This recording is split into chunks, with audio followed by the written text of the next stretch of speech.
दादी नानी की कहानी।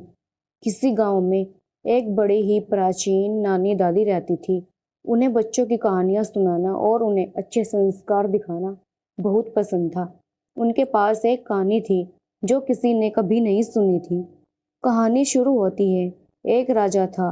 उसके महल में राजा की एक पत्नी थी।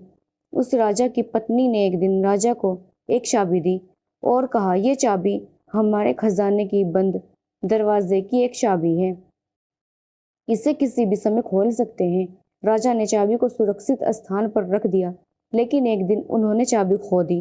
वो चाबी खोजने की कोशिश करते हुए राजमहल के हर कोने में छानते रहे, लेकिन कहीं भी चाबी नहीं मिली।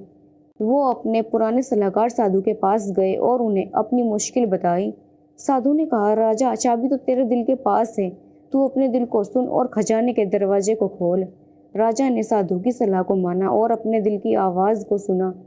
उसने अपने दिल की सुनी और चाबी को खोजकर खजाने के दरवाजे को खोल दिया। राजा ने खजाने के दरवाजे को खोलते ही उसमें एक चमकती हुई गुफा देखी। गुफा में अनगिनत संग्रहालय और महल थे, जो राजा के लिए एक नया राजमहल बनाने के लिए पूर्व राजा ने बनवाए थे।